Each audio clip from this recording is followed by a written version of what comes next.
ज्ञानेश्वर महाराज म्हणतात, परतुनिया पाठी मोरे ठाके आणि आपनिया ते आपण देखे, देखत खेव ओळखे म्हणे तत्व हे मी. काय म्हणतात बघा ज्ञानेश्वर महाराज. ज्याप्रमाणे हरिपाठात सुद्धा दृष्टांत दिलेला आहे हरिपाठात की बुद्धीचे वैभव आणणे नाही दुजे, एकाकेश्वराजे सकळ सिद्धी.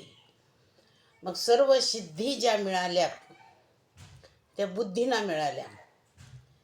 बरं, बुद्धीना मिळाल्या, सिद्ध्या मिळाल्या बुद्धीना, पण ज्याच्या सत्तेना मिळाल्या त्याचं कौतुक काय केलं? तिथं बुद्धीचं कौतुक केलं. मग सिद्धी प्राप्त बुद्धीना होतात, पण इथं मी, ते तत्व हे मी, ते तत्व मी आहे असं त्या बुद्धीला कळतं का? नाही कळत. आता बुद्धीनं सिद्ध्या प्राप्त करता आल्या, मग बुद्धीचं सामर्थ्य केवढं आहे पहा. एवढं मोठं सामर्थ्य त्या बुद्धीचं आहे. त्या बुद्धीमुळं ह्या जीवाला अनेक डिग्र्या प्राप्त झाल्यात, अनेक पदही प्राप्त करता आलीत. बुद्धीमुळं पद किती प्राप्त करता आलेत? आमदार, खासदार हे पद कोणामुळे? बुद्धीमुळे. डॉक्टर, इंजिनियर, शास्त्रज्ञ, पायलट हे पद कोणामुळे? बुद्धीमुळे आहे. पण बुद्धीला तत्व हे मी हे कळलं का बुद्धीला? नाही. मग हे कळण्यासाठी तिथं बुद्धीही कुंठित होते, इंद्रिय तर नाहीच नाही. म्हणून 12व्या अध्यायातही माऊली सांगतात, मनाची नखी न लागे, बुद्धीची दृष्टी न रिगे, ते ते ते इंद्रिया किरजोगे काय होईल? ते इंद्रियाला कसं कळेल? मग इथं पण म्हणतात, परतुनिया पाठी मोरे ठाके आणि आपनिया ते आपण देखे. ज्याप्रमाणे सूर्य बघण्यासाठी इतर दिव्याची गरज नाही. सूर्य बघायला दिव्यानं बघावं लागेल का सूर्य? नाही. तर सूर्य हा सूर्यानाच पाहता येईल. सूर्य पाहण्यासाठी सूर्यच उदित व्हावा लागेल. सूर्य नसताना सूर्य कसा पाहता येईल? मग सूर्य नसताना सूर्य पाहता येत नाही. आणि सूर्य पाहण्यासाठी डोळे लागतात. काय लागतात? सूर्यही लागतो आणि डोळेही लागतात. पण जर इतर वस्तू हरतात अंधारात, तेव्हा मात्र दिव्याची गरज पडती. दिव्यानं ती वस्तू शोधावा लागती. प्रकाशानं दुसरा प्रकाश लागतो. पण ही अशी वस्तू आहे, तत्व ही अशी वस्तू आहे की तिला बघण्यासाठी हे डोळेही काम करत नाही आणि हा प्रकाशही काम करत नाही. मग तिथं प्रकाश कोणता असतो? तो ज्ञानाचा प्रकाश असतो. ज्ञानाच्या प्रकाशाने ज्ञानाच्याच दृष्टीनं ज्ञान पाहावं लागतं. ज्ञानाला बघायचं तर दृष्टी कशी? ज्ञानाचीच. प्रकाश कसा? ज्ञानाचाच. आणि बघायचं काय? तर ज्ञानच. अशी गंमत आहे पाहिजे. म्हणून इथं म्हणतात, परतुनिया पाठी मोरे ठाके आणि आपनिया ते आपण देखे, देखत खेव ओळखे म्हणे तत्व हे मी. आता हे तत्व आपल्या हाती येण्यासाठी बाकीचं निरसन करायचं, शोधायचं ना. ते तत्व काय आहे, ते कसं आहे? मग ते आपल्याला डोळ्यानं पाहता येतं का? कानानं ऐकता येतं का? मग तिथं हे इंद्रिय काम करतात का? नाही.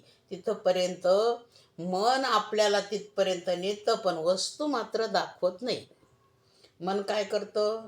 ठीक आहे, तिथपर्यंत बुद्धी आपला निश्चय करते का नाही आता या तत्वापर्यंत जायचं, पण तिथपर्यंत जाती, पण माघारी फिरती बुद्धी. तिथपर्यंत पोहोचत नाही ती.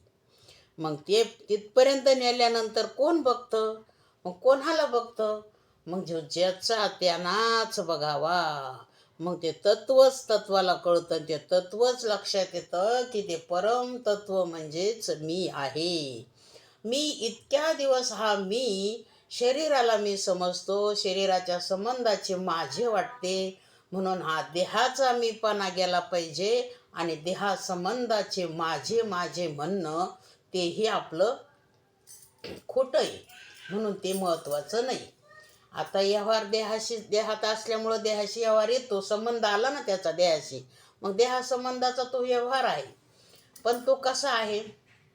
लटका आहे. ज्ञानेश्वर महाराज पण प्रमाण देतात आपल्याला हरिपाठात. लटिका हा व्यवहार, सर्व हा संसार, वाया येर झार हरिविन. पुन्हा इंद्रियांना तो दिसत नाही किंवा इंद्रियाच्या भरोशावर राहूनही ते काम होत नाही. हेही प्रमाण ह्याच अभंगात आहे. निजवरती काढी सर्व माया तोडी, इंद्रिया सवडी लपू नको. इंद्रिय तुला तिथपर्यंत नेणार नाही किंवा ते तुला ते वस्तूही दाखवणार नाही, म्हणून इंद्रियाचं ते कार्यच नाही. शास्त्रात आता ती खूप अवघड भाषा आहे. शास्त्र म्हणतं इंद्रिय गोचर परमात्मा आहे. इंद्रियाला तो समजत नाही. अगोचर असणारा परमात्मा इंद्रियाचा विषय होत नाही, म्हणून तो इंद्रियांनाही कळत नाही. आणि आपल्याला तर देव पाहायला जायचं, लई तृप्त झाले म्हणते डोळे, चारीधाम करून आलो का डोळ्याचे पारणे फिटले. काय पाहिलं बरं चारीधामाला जाऊन? देव पाहिला? अरे देव पाहण्यासाठी कुठंच जावा नाही लागत. तुकाराम महाराज म्हणतात, ठाईचं बैसुनी करा एक चित्त, आवडे अनंत आळवावा. ठाईच बसा आणि चित्ताला एकाग्र करा आणि त्या परमात्म्याला आवळा. न लागती सायास जावे वनांतरा, सुखे तो घरा नारायण. आता तो परमात्मा तुम्हाला शोधत येण्यासाठी तुम्हाला काय करावं लागल? अंतकरणात आहे ते काढावं लागल. जे आहे, जे काय ठेवलं आपण अंतकरणात, ज्याला अस्तित्वच नाही अशा वस्तू आपण अंतकरणात ठेवल्या, आणि ज्याला अस्तित्व आहे त्याच्याबद्दल आपल्याला आस्थाही नाही आणि त्याला अस्तित्व आहे का नाही याचा पत्ताही नाही. असा आपला परमार्थ जर असेल तर हा शेवटी शीन वाटत. शीन काय केलं एवढ्या दिवसात आपण, कारण की आत्ता कळणार नाही. आता तर आपण लई आनंदाना करतो परमार्थ करतो का आपण मनोरंजन करतो हेच माझ्या लक्षात येत नाही. परमार्थाच्या नावाखाली लोक फक्त मनोरंजन करतात आणि हे मन आहे ना कुठेही रमतं. दृश्य वस्तूत, त्या अदृश्य वस्तूत रमलं का मन? नाही. दृश्य वस्तूत, अदृश्य वस्तू करतं ते जातच नाही, त्याला लई ताप येतो तेव्हा मनाला. पण ते मन एका दृष्टीनं त्याचा एक स्वभाव चांगला आहे, ते जिथंही सोकतं ना तिथं लईच प्रामाणिकपणानं राहतं. मग पण ते सोकणं त्याचं चुकीच्या ठिकाणी जर सोकलं ना तर ते त्याचा शेवटच करतं, पण ते सोडित नाही. बघा ह्या तलपीवाल्याकडं जर पाहायचा डोकून की आता तिथं काय झालेलं आहे, दारू पिणारे, तंबाखू खाणारे, व्यसनी अनेक प्रकारचे, त्यांचं मन सोकलं त्या यांचं मन सोकलं त्या गोष्टीमध्ये, आणि म्हणून ते मन तिथून निघत नाही. जिथं सोकलं त्या गोष्टी चुकीच्या आहे, पण त्या चुकीच्या वाटत नाही, चुकीच्या असून सुद्धा त्या मनाला. पण त्या मनाला जर आपण एकदा का भगवंताची आवड लागली ना तर मग ते भगवंत, ते मनच काय होऊन जातं, मग राम होऊन जातं, राम. आणि ते मन राम झालं की मग मात्र जीवाची सोय लागते. मग जीवाला देव होण्याला वेळ लागत नाही, पण मनाला पहिला एकदा राम करा, मन पवित्र करा, मन प्रसन्न करा. हे संत का सांगता? मनासाठी. कारण की मनच अडथळा आहे. सगळ्यात मोठा अडचण जी आहे ती मनाची आहे. म्हणून मनाला आपल्याला शांत आणि पवित्र बनवता आलं पाहिजे. मनावर अजून एक ओवी बघा मनासाठी माऊलीची, ह्या साध्या ते तया सवांत कर्ण जिता, सकळ काम उपशांता, परमात्मा परोता दूर नाही, असं सांगितलं. तया स्व अंतकरण, आपलं स्वतःचं अंतकरण जिंका. आपलं अंतकरण आपल्या ताब्यात आहे का? नाही. आपल्याला त्या अंतकरणानं ताब्यात घेतलं, त्याला आपण नाही ताब्यात ठेवलं, मग त्यांनी जीवाला जिंकलेलं आहे. म्हणजे जीव मनाच्या अधीन झाला आणि मन इंद्रियाच्या अधीन झालं आणि इंद्रिय विषयाच्या अधीन आहे. आता ही सगळीच गोष्ट इथून तिथून पांगलेली. मग आता सगळं याला पुन्हा दुरुस्त करायचं, उलटं फिरायचं. आता विषाचा विसर पडला पाहिजे आणि ते इंद्रिय मनाकडे वळले पाहिजे आणि मन आत्म्याकडे वळलं पाहिजे. आणि मनाला एकदा का आत्मा कळाला आणि आत्म्याची आवड लागली तर मग मात्र ह्याच देही ह्याची डोळा भोगमुक्तीचा सोहळा. मग आपल्याला मुक्त होण्यासाठी देह सोडावा लागतो असं काही नाही. देहात असताना आपण मुक्त हे अशी आपल्याला प्रचिती येते, खात्री पडते. का रे आपल्याला कोणी बांधलेलंच नव्हतं पण आपणच बांधून घेतलं. मुक्त होता परी बळे झाला बद्ध, घेऊन या छंद माझे माझे. शरीर मी वाटलं आणि शरीराच्या संबंधाचे माझे वाटले. मग हे माझं ते माझं ते माझं आणि याच्यामुळं हे सगळं दुःख याच्या अंगावर आलं. आता याच्या जीवांना दुःखी आहे का जीव ह्या नसलेल्या वस्तूंना दुःखी आहे? ज्या वस्तूला अस्तित्व नाही, त्या वस्तूमध्ये नित्यपणा नाही, त्या वस्तूंना जीव दुःखी आहे. त्या वस्तू मिळाल्या की जेव्हा वाटतं मी खूप काही आता की कृतार्थ झालो.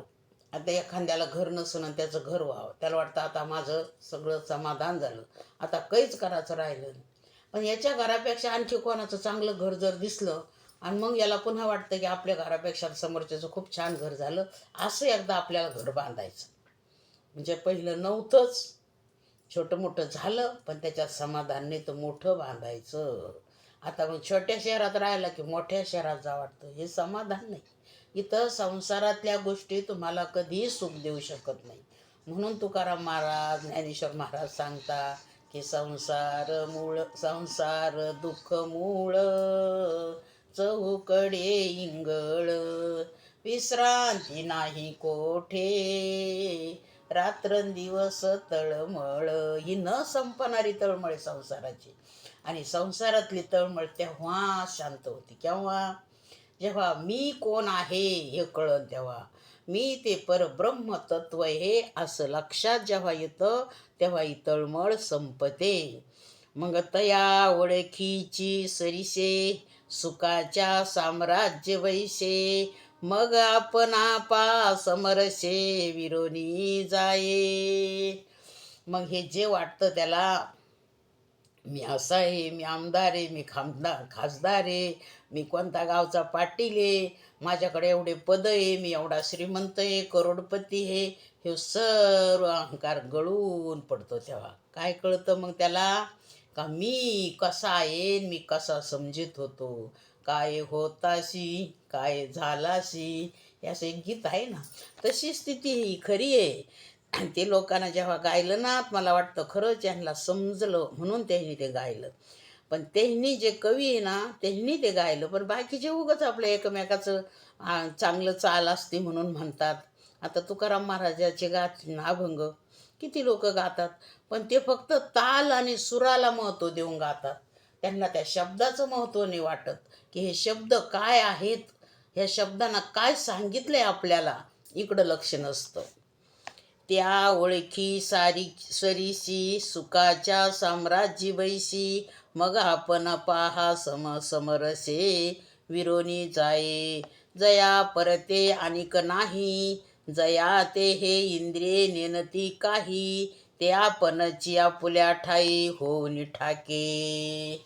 मग तिथं इंद्रिय त्याला ओळखू शकत नाही, पण तो त्यालाच कळतो आणि त्यालाच तो ध्यानात येतो. मग जीव हाच देव आहे. मग त्या देवालाच देव कळत असतो. काय कळत असतो? देवालाच देव कळतो. आणि ज्या वेळेस त्याला त्याचं महत्त्व कळलं की त्या क्षणात त्याची जीवदशा संपते.